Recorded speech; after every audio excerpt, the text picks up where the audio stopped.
예수를 붙들며 살아납니다 주제로 함께 말씀 보기 원합니다.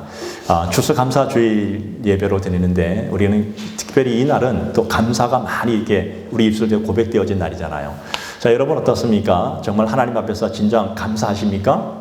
예, 감사하는 척 하지 않으십니까? 예, 여기 예배를 드리잖아요. 하나님께 예배할 때 이 감사의 예배가 예배 드리신 예배자로 예배를 드리십니까? 아니면 그냥 예배 드리는 척 하십니까? 우리는 그런 생각을 많이 하게 되더라고요. 뒤에 지금 보게 되면 제가 지난 주간에 우리 박신일 목사님이 첫 서두에 설교할 때 그런 얘기를 하죠. 믿으십니까? 믿는 척 하십니까? 그게 강렬하게 저한테 꽂혔어요, 제가. 예, 그렇구나. 제 삶을 돌아보면서 지금도 여전히 하나님 앞에서 한 명의 신자로서, 성도로서 내가 정말 믿는 척하고 있지는 않았는가? 혹시 내가 믿음으로 살았는가? 보게 되더라고요. 여러분 반대로 한번 얘기해 볼까요? 여러분 어떻습니까? 여러분의 가정에서 여러분은 어머니인 척 하십니까? 어머니이십니까? 그거 잘하시네. 여러분은 아버지인 척 하십니까? 아버지이십니까? 아버지시잖아요. 남편인 척 하지 않잖아요. 아내인 척 하지 않잖아요. 그냥 어머니이고 아버지로 바라보게 되잖아요. 당연합니다. 그러면 다시 한번 우리 질문 던져볼까요? 우리는 예수님이 이 땅에 오셨습니다. 예수님이 이 땅에서 구원자인 척 하셨을까요? 구원자로 오셨을까요? 잘하시네. 예수님 정말 믿으십니까? 네. 우리는 예수님을 복음이라 칭합니다. 복음 안에 예수 그리스도가 다 담겨져 있으니까. 이 복음이라는 단어를 바라보니까 이 복음은 이 원어 성경 그대로 보니까 유앙겔리온이라는 단어가 있습니다. 유앙겔리온이라는 단어는 좋은 소식, 기쁜 소식. 그럼 예수님께서 우리에게 기쁜 소식을 전해주는 척 하실까요? 기쁜 소식을 주실까요? 주시는 것이죠. 우리는 그것을 받아들이는 거예요. 내가 아버지이고 어머니이고 내가 남편이고 아내인 것은 변치 않는 사실이잖아요. 주님은 이 땅에 구원자로 오신 것은 구원자인 척 하신 것이 아니라 주님은 이 땅에 하나님 아들인 척 한 것이 아니라 그분은 하나님의 아들이시고 그분은 영원한 구세주로 이 땅에 오셨고 우리에게 기쁜 소식을 전해주는 척 한 것이 아니라 진짜 주셨습니다. 아멘. 오늘 여러분 안에 그런 기쁨이 충만하기를 바랍니다. 아멘. 이게 신약성경이에요. 이 복음이라는 단어가 76번 나와요. 그만큼 주님의 간신사는 오늘 저와 여러분들에게 좋은 소식을 주기 원하셨습니다. 그런데요, 구약 성경에도 보면 이 복음이라는 단어가 나옵니다. 이 고대 사회에서 이 유앙겔리온, 이 복음이라는 단어가 이렇게 사용되게 되었습니다. 전쟁에 나가서 전쟁을 하잖아요. 전쟁하게 되면 전쟁에서 승리한 사람은 뭐가 됩니까? 승리 개선 장군이 되잖아요. 그러면 그것이 모든 국민에게 뭐가 됩니까? 기쁜 소식이 되는 거예요. 이게 유앙겔리온이에요. 그런데 반대로 패배한 나라는 뭐가 됩니까? 패전 국가잖아요. 그러면 이게 무슨 뜻인가 하면 이제 너희의 왕이 바뀌었다는 뜻입니다. 패배했으니까 지배당한다는 거예요. 그러니까 이 복음이라는 뜻 안에는요, 유앙겔리온이라는 뜻 안에는 왕이 바뀌었다는 거예요. 지금까지 우리는 예수를 몰랐을 때는 내 인생의 주인이 나일 수도 있었고 아니면 세상에 다른 것이 될 수도 있었습니다. 어쩌면 사람이 될 수도 있었습니다. 그런데 복음이 이 땅에 오면서 우리에게 오면서 이제 왕이 바뀌었어요. 주인이 예수님으로 바뀌셨다는 거예요. 왕이 바뀐 것을 우리는 고백하고 그분을 믿고 나아가는 거예요. 그분이 우리를 통치하신다는 것이 그 안에 포함되어 있습니다. 그분이 우리의 왕이 되시면 우리에게 좋은 걸 주실까요? 안 좋은 걸 주실까요? 좋은 걸 주십니다. 이게 복음이란 단어입니다. 그래서 예수님이 이 땅에 계시면서 3년 동안 공생의 기간 동안에 가는 곳마다 복음을 전하실 때 이 복음이 어렵지 않았어요. 너무너무 쉽게 전하셨어요. 어쩌면 주님께서 이 복음을 전하실 때 보통 들었던 거의 90% 이상은 다 비유라는 단어를 사용하셨습니다. 비유. 이 비유는요, 말로서 하니까 잘 알아듣지 못하니까 그림 언어로 연상시키면서 그들이 알아들을 수 있도록 쉽게 설명한 것이 바로 복음이었습니다. 그 중에 하나를 한번 본다면 겨자씨란 복음. 여러분 겨자씨는요, 우리 쌀알보다 더 작아요. 아주 작은 건데 이 겨자씨가 땅에 떨어져서요, 이게 솟아오르면요, 풍성한 이게 어떤 그 나무로 자라는 것을 보게 되는 겁니다. 그러면서 주님께서는 천국이 어떤 곳인가에 대해서 설명해 주기도 하셨습니다.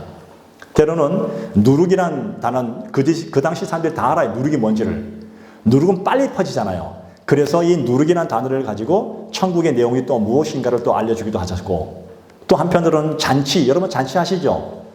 여러분 세상 사람들은, 그 당시 사람들은 잔치는 다 알아요. 그래서 이 잔치란 단어를 비유로 설명해 주시면서 천국의 복음을 그들이 알아듣기 쉬울 정도로 이렇게 설명해서 보여주셨습니다. 그래서 모든 사람이 알아들을 수 있도록 비유를 통해서 하늘나라 복음을 그들이 받아들일 수 있도록 그렇게 전해 주셨죠. 그런데 오늘 본문도 동일합니다. 사도 바울이 많이 배운 사람이에요. 그 당시 기준 보면 사도 바울은 최고의 가문에서 최고의 학문을 배웠고 또 로마의 시민권이 있는 사람이었고 유대인 중에 유대인이었습니다. 그런데 그 사도 바울이 굉장히 이 헬라 철학에도 능통했고 유대의 모든 히브리 관습에도 능통한 사람인데 이분이 하나님의 말씀, 성령의 감동으로 그가 하나님 말씀을 썼을 때는 그 말씀은 되게 쉽게 썼습니다. 그 중에 하나가 오늘 본문에 나와요.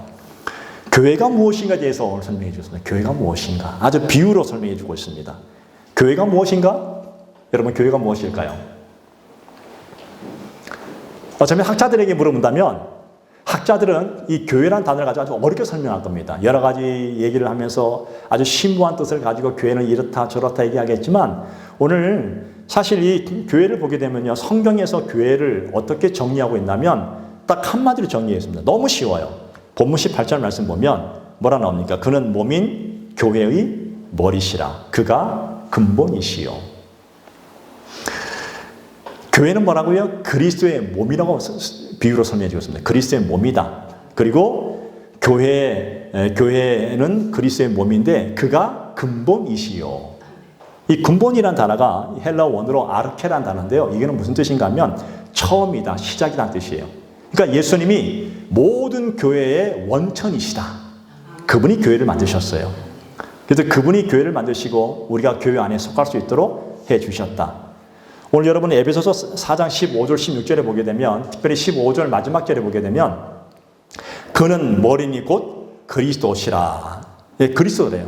그는 머리 곧 그리스도시라. 16절에 그에게서 온 몸이 각 마디를 통하여 도움을 받음으로 연결되고 결합되고 각 지체의 분량대로 역사하여 그 몸을 자라게 하며 사랑 안에서 스스로 세우느니라.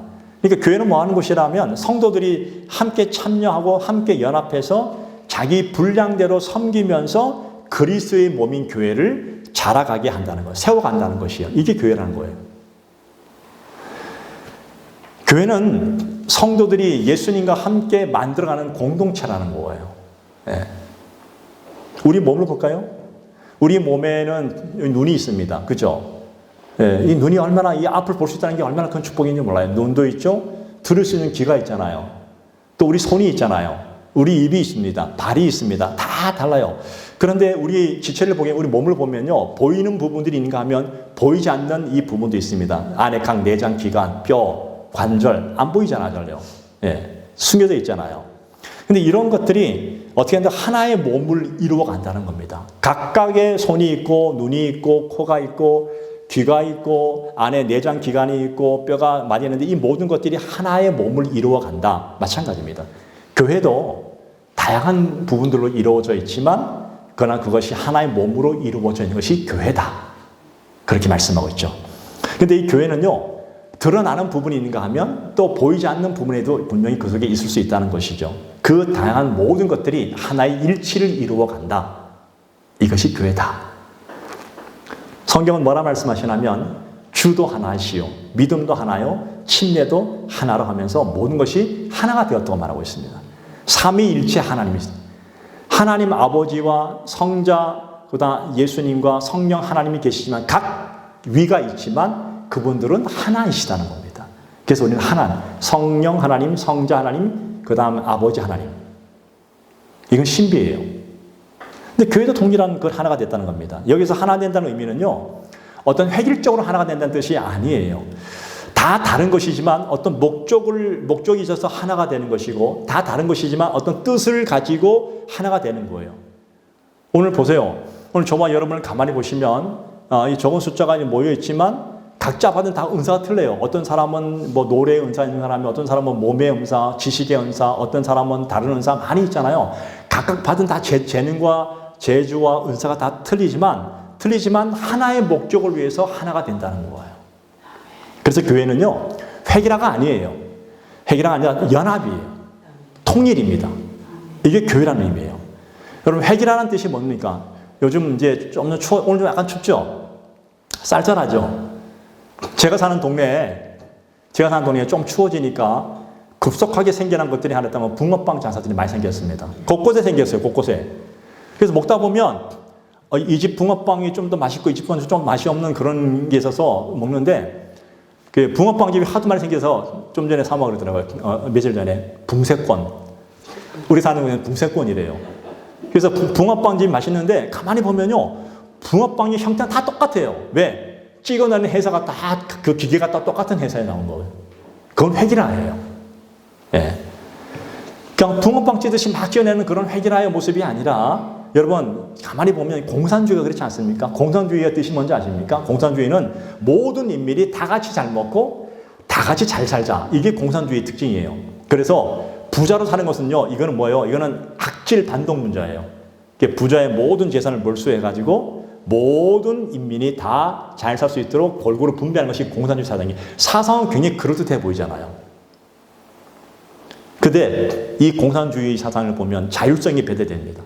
그리고 인민의 획일화예요. 로봇처럼 일하게 합니다. 그러다 보니까 어떤 일이 벌어지냐면 이 능률이 오르잖아요. 그리고 동기부여가 전혀 생기잖아요. 그러니까 대충대충 해가 나는 거예요. 사회주의 사상이 공산주의 사상은 결국은 못 살잖아요. 보세요. 지금. 결국 이 땅에서 공산주의가 많이 없어지고 있지 않습니까? 지금. 뭐 우리가 멀리 볼 것 없이 우리 바로 위쪽만 봐도 이 공산주의 인민들이요. 지금 굶어 죽은 사람들이 얼마나 많은지 몰라요. 그 소수의 배부른 사람들만 모은 착취 자기들만 먹고 그러니까 사상과 다르게 사는 사람들이 얼마나 많은지 몰라요. 그런데 교회는 다 달라요. 생김새도 다르고 받은 은사도 들리고 다 자라온 환경도 배경도 다 틀리지만 모든 사람이 서로 하나를 이루는 연합을 이룬다. 모든 지체가 다 같은 관심을 가지고 힘쓰고 달려간다. 뒤로 빼는 것이 없다. 그것이 바로 교회의 모습이라고 오늘 성경에서 말하고 있습니다. 그래서 이걸 교회를 뭐라 말해요? 영적인 가족이다. 믿으십니까? 세상에는 지금 육적인 가족이 있잖아요. 육적인 가족은 이 땅에 살다가 떠나면 끝이에요. 이 땅에 사는 동안에만. 그래서 헤어지면 그렇게 슬퍼요. 그런데 그 육적인 가족과 한참 더 높은 가족이 있다면 영가족, 영적 가족이라잖아요. 그것은 영원합니다. 오늘 저와 여러분들은 영적인 가족입니다. 그런데 우리 힘으로 되고 싶어 된 것이 아니라 하나님이 예수 그리스도를 통해서 그분의 보혈로 우리를 하나의 가족으로 만들어 주셨습니다. 옆에 사람 보세요. 그분이 여러분의 가족입니다. 믿으십니까? 그 영적 가족이라는 거예요. 그래서 이렇게 강력한 거예요. 그런데 하나님의 교회의 참된 통일을 이루기 위해서는 뭐가 필요하면 활력이 필요해요. 활력이. 나이가 들면요. 중년의 남자들이 많이 관심을 갖는 것 중에 하나가 뭐냐면 피가 원활하게 돌아갈 수 있는 것들을 굉장히 많이 먹습니다. 그래서 피가 잘 돌아야지만 이게 보양이 잘 되고 이 활력이 넘친다 하잖아요. 이 피가 굉장히 중요하지 않습니까? 한의학에서도 이 피가 도는 것이 굉장히 중요하고 이 우리 혈관 안에 콜레스테롤이 쌓이게 되면 피가 잘 흐르지 못하면 그때부터는 죽어가는 거예요. 네. 다이나믹한 것이 각자 틀려요. 손에 혈관이 있고 다리에 혈관이 있고 몸에 혈관이 있고 이 모든 것이 하나가 다 각자 다르지만 하나로 통일돼서 머리부터 발끝까지 하나로 다 활력이 넘친 이게 다이나믹입니다. 근데 하나님의 교회도 마찬가지예요. 하나님의 교회는 다 틀려요. 같은 다 다른 지체들이에요. 근데 이것을 활력을 하나로 만드는 분이 있다면 그게 성령님이십니다. 성령님이 우리에게 자유를 주셨습니다. 그래서 입은 입대로, 손은 손대로, 말은 말대로, 발은 발대로, 눈은 눈대로 막 자유롭게 만들지만 각각을 굉장히 왕성하게 만들고 굉장히 자유롭게 만들고 자유롭게 막 하지 수동적으로 하게 하지 않으셨어요. 능동적이고 적극적으로 자기가 맡겨진 일들을 하게 합니다. 근데 그것들이 하나의 목적을 위해서 하나가 되어진다는 겁니다. 몸을 이루어간다는 거예요. 네. 이렇게 다양한 자유로움을 가지고 한 가지 목적을 이루기 위해서 갈 수 있는 그 이유가 무엇인가 하면 우리의 머리이신 이 머리에서 오더를 내리는 거예요. 예수 그리스도가 우리에게 오더를 내리는 거예요. 교회가 이 다양성 속에서 일치를 이룬다? 머리 대신 예수님을 붙들기 때문에 그렇습니다. 그래서 교회는 예수님이 없으면 교회가 될 수가 없어요. 믿으십니까? 교회를 꼭 붙드는 자만이 주님을 통해서 활력을 얻게 되고 그분의 오더를 받고 그분이 행동하게 할 수 있다는 것입니다. 그런데 만약 예를 들어서 교회라는 곳에서 충돌이 일어나고 분열이 일어난다? 더 이상 거기는 예수님이 안 계시는 곳이에요. 그건 더 이상 교회가 될 수가 없습니다. 예. 그러므로 교회의 몸된 그리스도의 몸된 교회가 교회답게 되기 위해서는 우리는 무조건 예수님을 붙들어야 됩니다. 그리스도가 그분의 뜻이 무엇인지를 알고 그분의 뜻대로 그분의 오더를 받고 우리는 행동하는 거예요. 순종하는 거예요. 그리고 그 뜻대로 움직이기 위해서는 활동이 필요한데 그분의 뜻을 어떻게 알 수 있을까? 머리이신 예수님의 뜻을 어떻게 알 수 있을까? 그것을 우리에게 주신 것이 바로 성경입니다. 성경을 통해서 우리는 하나님 뜻이 무엇인지 예수님의 뜻이 무엇인지 알게 되고 그리고 그 말씀을 듣고 난 후에 우리는 움직이는 거예요. 이게 바로 활력이에요. 예를 들어서 이런 겁니다. 만약에 여러분들이 집에서 밥을 먹고 운동 안 하고 밥만 먹어요. 어떻게 될 것 같아요? 운동을 하나도 안 하고 밥만 먹어. 죽어요. 나중에는. 죄송합니다. 커져서 죽어요. 피가 안 돌아요. 밥을 먹으면 반드시 움직여야 되는 거예요. 맞습니까? 아닙니까? 움직여야 됩니다. 정신적으로 육체적으로 움직여야 됩니다. 그래야지만 이 몸의 건강이 유지되는 건데 밥만 먹고 아무것도 안 하고 그냥 누워있다? 안 먹고 가만히 있다? 그건 죽어요. 스스로 죽겠다고 생각하는 거예요. 그래서 우리는 먹으면 무조건 움직이는 겁니다. 활동하는 겁니다. 교회도 마찬가지입니다. 주님의 말씀을 들으면 우리는 움직이게 됩니다. 움직이지 않는 교회는 죽은 교회예요. 그래서 그분의 오더를 받고 우리는 움직일 수밖에 없다. 자, 그런데 그런 머리 대신 예수 그리스도를 중심으로 왕성하게 움직이는 이 다양성 속에서 일치를 이루고 연합을 이루는 모델을 한번 굳이 찾아본다면 성경 안에서 찾아야 됩니다. 어떤 교회가 있었을까요? 초대교회 중에서 안디옥 교회라는 곳이 있었습니다. 안디옥 교회는요, 역사상 두 번째 교회입니다. 첫 번째 교회는 예루살렘 교회예요. 예루살렘은 예루살렘 안에 있는 교회잖아요. 굉장히 역동성이 있었고 작은 교회였지만 성경에서 가장 모범적인 교회 중에 하나가 안디옥 교회입니다. 여러분, 예루살렘 교회는요, 첫 번째 교회였습니다. 그 첫 번째라는 의미는요, 이런 거예요. 한 번 말씀을 전하면요, 3,000명이 회개하고 막 돌아온 역사가 일어났습니다. 어마어마한 역사가 일어났습니다. 그런데 안디옥 교회는요, 크지 않고 조그만 교회였어요. 비교가 안 될 정도로 작았어요.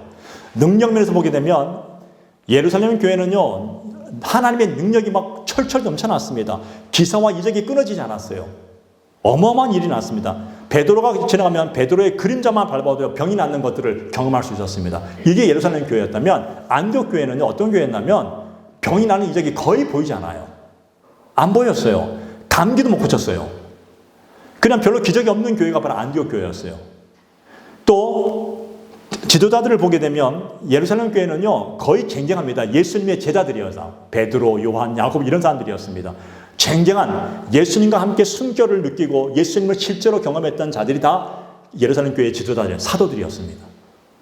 근데 안디옥 교회는요, 찾아보니까 뭐 사울, 우리가 알고 있는 사울, 바나바, 요거 외에는 뭐 시므온, 루기오, 마나엔, 뭐 잘 몰라요. 이런 사람들은 누군지도 몰라요. 이렇게 문명의 인사들이 많았어요. 이 안디옥 교회는요.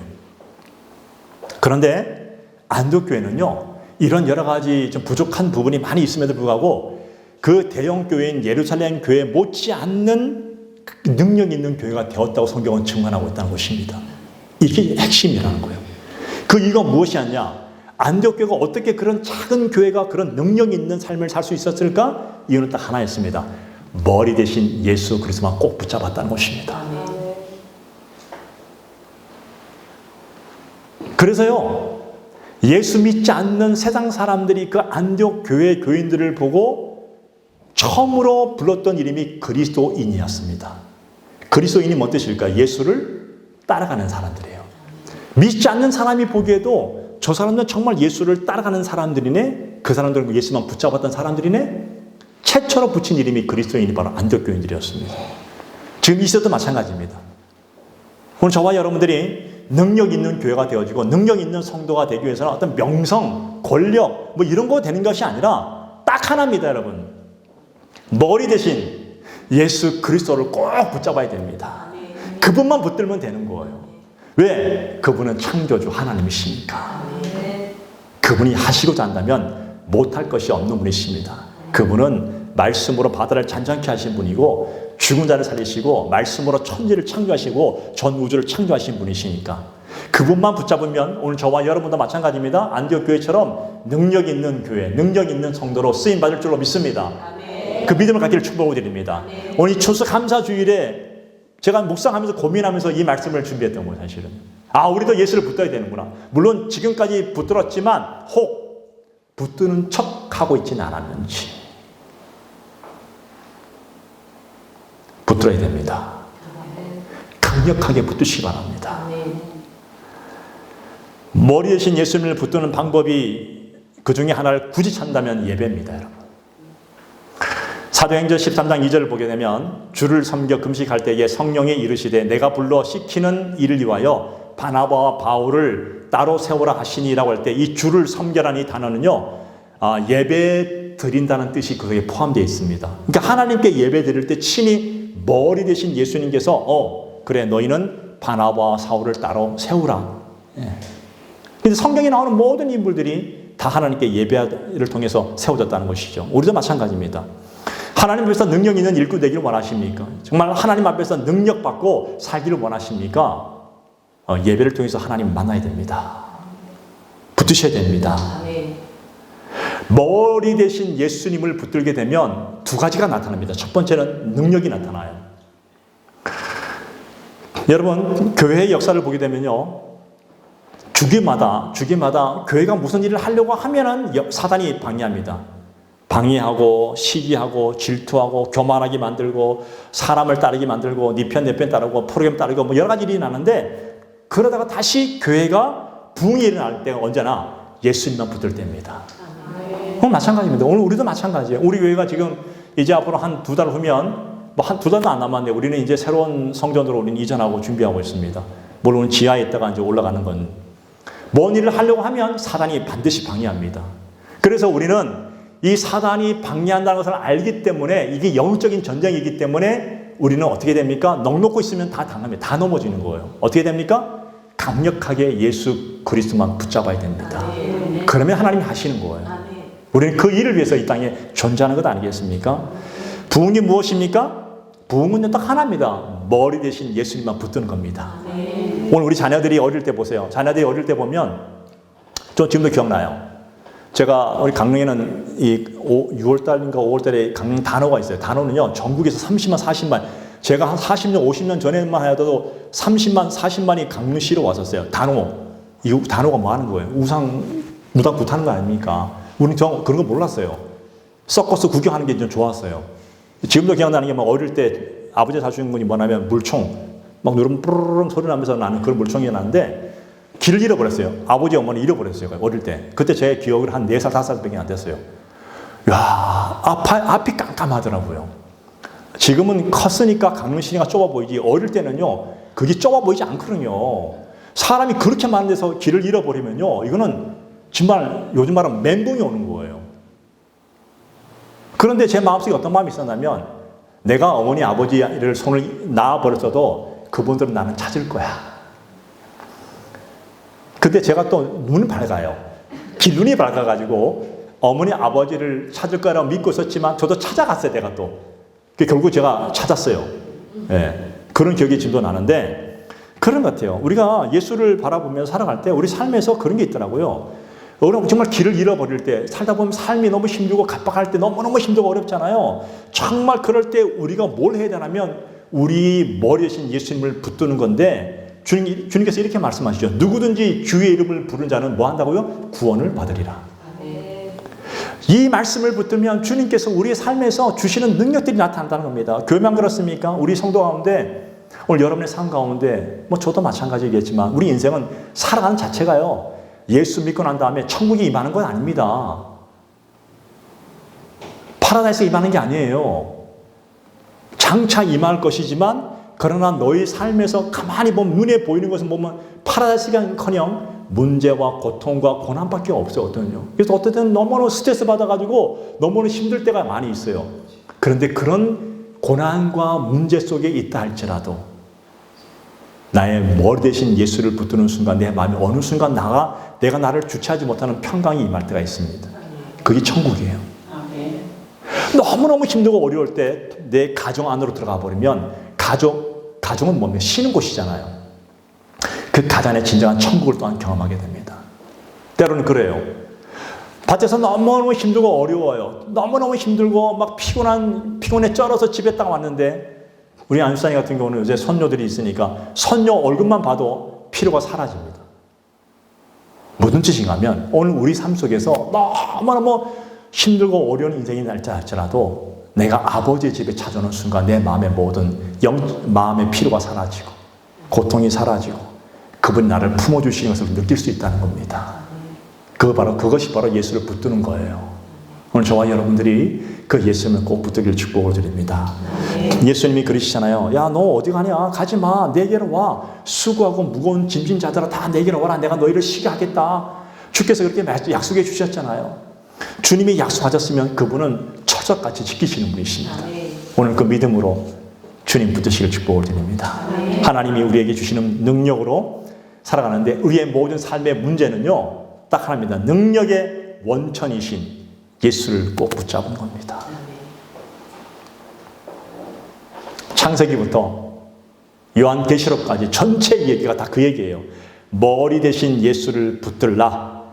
예배를 통해서 무능했던 사람들이 회복되어지는 이야기가 그 속에 다 나와 있습니다. 여러분 창세기 35장에 보게 되면 야곱이라는 인물이 나오잖아요. 야곱이 하몰의 어떤 그런 복수에 막 분노한 그 하몰의 그 모습을 보면서 위기에 빠졌어요.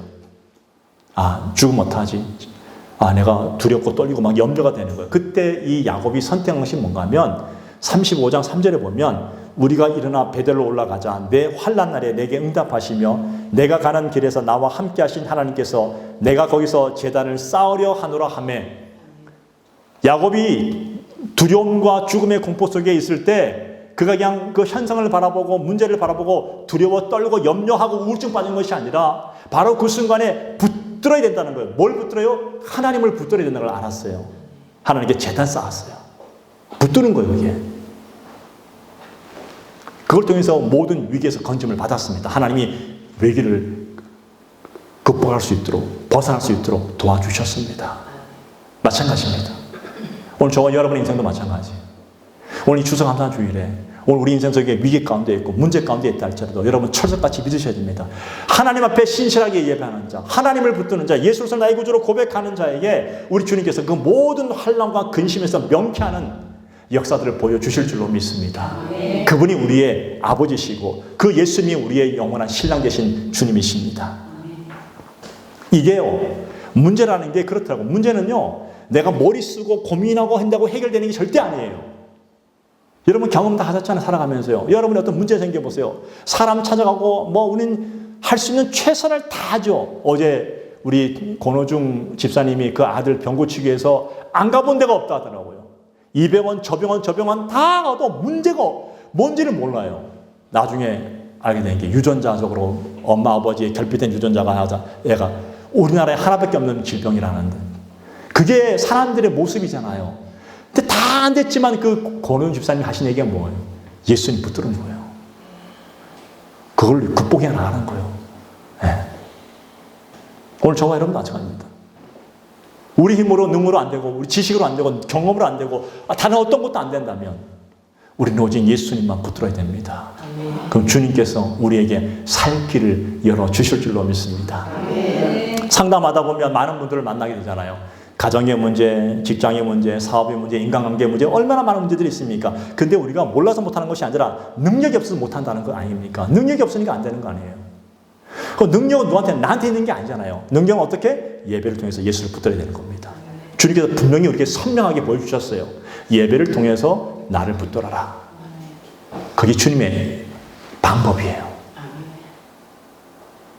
에스라가 이스라엘 백성들이 침체했을 때 에스라가 숨은 광야 앞으로 다 모여라! 다 모였어요. 그 성경을 쫙 펴놓고 뭘 했어요? 읽었어요. 모든 백성이 일어나서 말씀을 듣는 가운데 그들이 거기서 성령의 강력한 충만함을 경험하지 않습니까? 붙드는 거예요. 하나님은 그렇게 우리에게 보여주기를 원하십니다.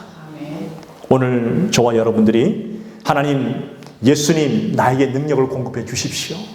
내게 능력을 주십시오. 붙드시기 바랍니다. 그러면 여러분의 인생의 가정의 문제, 직장의 문제, 사업의 문제, 인간관계 문제, 질병의 문제 우리 주님은 말씀으로 해결해 주신 분이십니다. 그분이 바로 전능하신 하나님이십니다.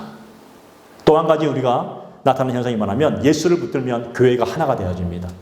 여러분 안디옥 교회가 굉장히 복잡한 교회였습니다. 왜냐하면 안디옥 교회를 보게 되면요 지도자들의 면면이 굉장히 복잡했습니다. 그 중에 한 사람이 바나바였어요. 바나바는 아시죠? 바나바는요 신실한 사람이었습니다. 그런데 바나바는 부자였어요. 땅이 많았어요. 요즘 말하는 땅 부자였어요. 그래서 교회에다 땅을 바치기도 했어요. 그 사람은 부동산을 많이 갖고 있는 참 부자였어요. 또 한 사람 니게르라는 사람인데 니게르는 시몬이에요. 이 시몬은 이 흑인이고 거의 뭐랄까요 가난하고 지위가 좀 낮은 사람이었어요. 흑인이고 지위가 낮은 사람이에요. 한 교회 안에 백인도 있고 흑인도 있어요. 또 루교라는 사람도 북아프리카 출신의 흑인이었어요. 최소한 이 사람은 그래도 자유가 있는 사람이었어요. 또 마나인이라는 사람은요, 이 사람은 헤롯의 젖동생이로 왕족이에요, 왕족. 여러분 아는 사울은 성경을 썼잖아요, 성령의 감동으로. 이 사울은 바리새인이었고 가말리엘 문화에 전통했던 명문 가문의 학문을 배웠던 사람이었습니다. 다 틀려요. 왕족도 있었고 부자도 있었고 거의 노예 같은 사람도 있었고 가난한 사람도 있었고 다 이런 사람들이 한 곳에 어떻게 하나가 될 수 있습니까? 요즘 같은 이 자유민주주의 국가에서도 그게 참 힘든데 옛날에는요 종과 노예가 아주 뚜렷한 선이 있었는데 어떻게 그들이 이 안디옥 교회에서 하나가 될 수 있었을까요? 딱 하나입니다. 초점은 딱 하나밖에 없었습니다. 머리 대신 예수 그리스도를 붙잡았기 때문에 그들은 하나가 될 수 있었습니다. 그것은 다른 어떤 비교하고 질투하고 평가하고 이런 것들이 아예 없었어요.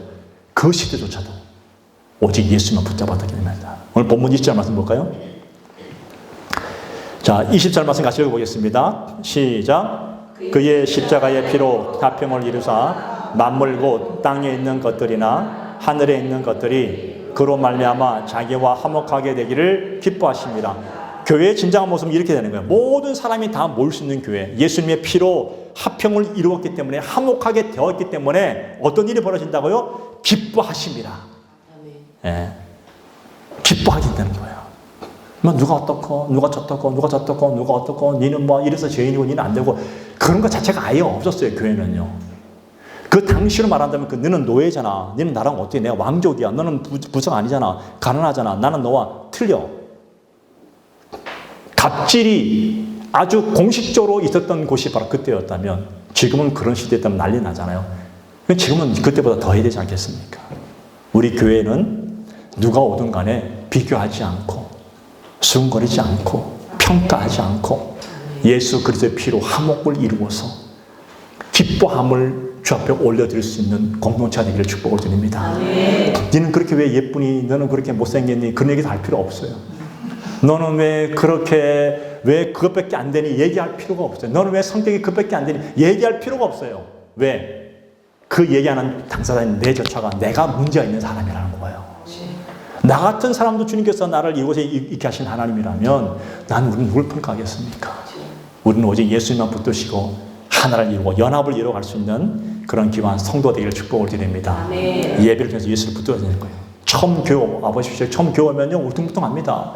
제가 처음 예수 믿었을 때의 모습을 보면 너무 울퉁불퉁했습니다. 근데요 시간이 지나니까 다듬어지더라고요. 사서 다듬어지더라고요. 여전히 지금도 다듬어져 가요. 50년 지나서도. 주님 옆에 갈 때까지 다듬어져 갈 수밖에 없어요. 다듬어져 가는 과정이지 내가 완벽하게 선 사람은 절대로 아니라는 거예요. 근데 중요한 게 뭔가 아십니까? 울퉁불퉁하더라도 우리가 예배를 통해서 예수를 붙들면 어느 순간 교회 올 때는 좀 힘들고 어려워도 교회 밖을 나가는 순간 용기를 가지고 힘을 가지고 예수를 붙드는 그 담대함으로 우리는 나갈 수 있게 된다는 것입니다. 오늘 예배를 마치고 식사하시고 여러분 세상을 나가실 때 이번 한 주 동안도 예수 옷을 꼭 붙드십시오. 지금은 과정이잖아요. 결정된 것이 아무것도 없어요. 이미 결과는 이미 승리입니다. 우리는 지금 그냥 걸어가는 거예요. 누구만? 예수는 붙드시면 됩니다. 그 믿음으로 이번 한 주 동안도 승리하시기를 축복을 드립니다. 같이 기도합시다.